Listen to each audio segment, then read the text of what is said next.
За сайн байцгаана уу. За бүгдээрэнд энэ өдрийн мэндийг хүргэе. За төрсний дараах илүүдэлчин баяртай сургалтанд манд бүртгүүлэн энэ хүү хаалттай группт орж ирсэн бүх хүмүүст энэ өдрийн мэндийг хүргэе. Мөн та маш зөв газар ирсэн байна. Тийм учраас та бүхэнд амжилт хүсье. За энэ хүү welcome видеогоороо би та бүхэндээ энэ хүү сургалтанд ямар мэдээллүүд орохын, яаж явагдах талаарх ерөнхий мэдээллийг өгөх гэж байна. За юуны төрөнд төрсний дараах илүүдэлчин баяртай сургалт маань видео хэлбэрээр явагдана. За видео бичлэг тавигдана гэсэн үг. За мэдээж бичвэр зөвлөгөө мэдээлэл бол орно. За видео мэдээлэл тавих нь болохоор та бүхэнд маш давуу талтай. Ягаад гэхээр ихэнх хүмүүс маань жоохон хөвгттэй байгаа, нийлэх нэраа хөвгттэй байгаа учраас бичлэгээ өссөн үедээ зогсоогоо тэмдэглэж аваад үзээ дахин сонсох боломжтой учраас видео хэлбэрээр явуулнаа. За мөн илүү ойлгомжтой байна бах. За тэгээд энэ хүү хичээлээр үндсэндээ 4-7 хоног үргэлжлэн 28 хоногийн хугацаанд за 28 мянган төгрөгийн төлбөртэй. За нэг өдрийн 1000 төгрөг гэсэн үг. За энэ бол маш боломжийн үн. Гэтэ цаашдаа энэ үн бол ингэж хадгалагдахгүй. Энэ сарын бол онцгой үнэтэй байгаа. За тэгэхээр 4-7 хоног болгон 7-7 хоногоороо хичээлүүд маань өөр ингэсэн онцлогтой явагдана. За эхний 7 хоног бол хөхөөр хооллох үед буюу бид бүхэн ээж болсон цагаас эхлээд инхрийнхэн үрээ ингэртээ тэрсэн цагаас эхлээд илүүдэлчинтэйгээ тэмцэж эхэлдэг байна. За тэгэхээр энэ яг үнэн ортой юм уу гэдгийг шинжлэх ухаанаар баталсан байгаа. Энэ зүйлүүдийг би та бүхэнд танилцуулна. Мөн хэрхэн хөхөөр хооллохыг өөртөө ашигтай буюу төрсөн ээжүүд маань өөртөө зөв хэрэглэж чадах вэ талаар зааж өгнө. Ингэж мэдэж авснараа хөхөөр хооллох үедээ ээжүүд илүүдэлчингээс хасах боломжтой гэсэн үг.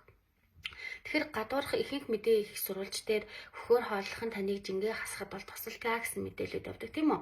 Гэтэл бодит амьдрал дээр ихэнх ээжүүд жин нэмдэг.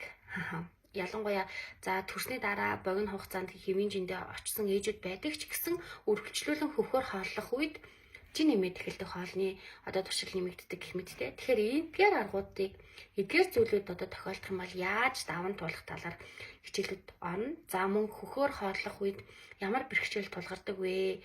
Тэр бэрхшээлүүд тулгарсан учраас ээж хөхөөр хоолж явах үедээ жин хасах бай тухай жин нэмээд эхэлдэг байхгүй юу?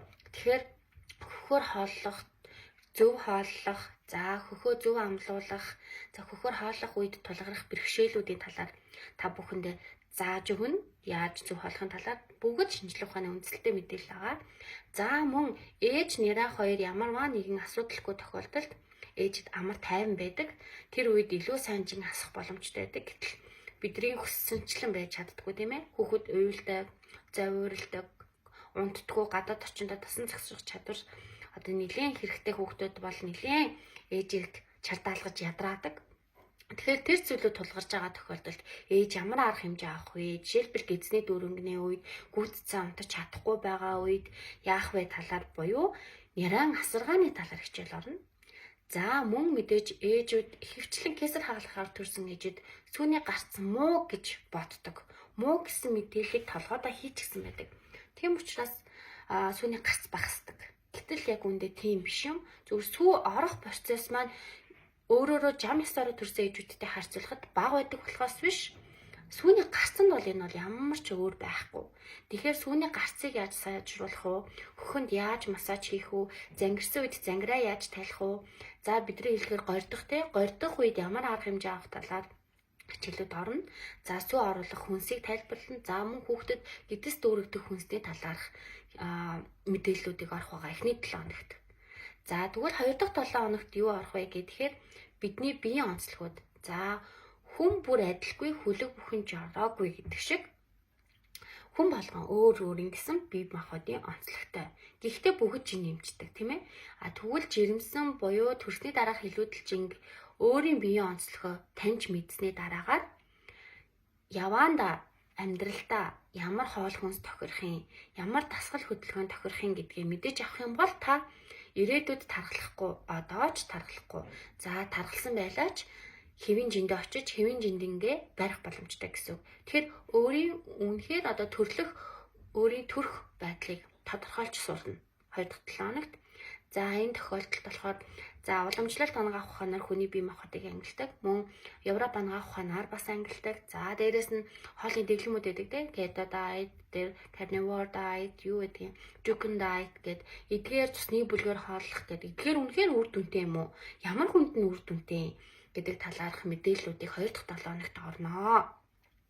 За 3 дахь 7 хоногт болохоор дасгал хөдөлгөөний талаар орно. За ялангуяа кесар хагалгаагаар төрсэн ээжүүд гизээч баадагнах боломж байдаггүй.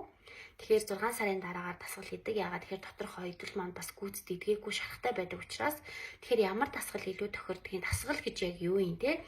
Хэдэн төрлийн дасгал байдгийг. За нөгөө 2 дахь 7 хоногийн хичээл дээр орсон бие махбодын галбар онцлогоо мэдсэн цагт за ямар галбар төрхтэй хүмүүст ямар төрлийн дасгал тохирдгийн талаарх мэдээллүүдийг орно. За 4 дахь 7 хоногт болохоор за хоолны жорууд, за ялангуяа жин хасах хоолны жорууд энийг хизээ хэрэглэж болох юм. Ямар үед энэ жороор хооллох юм? За бясалгалын талаар бясалгал яаж бидэнд тусалдгийг. За мөн мацаг. За хөхүүлүүд мацаг барьж болох юм уу, үгүй юм уу?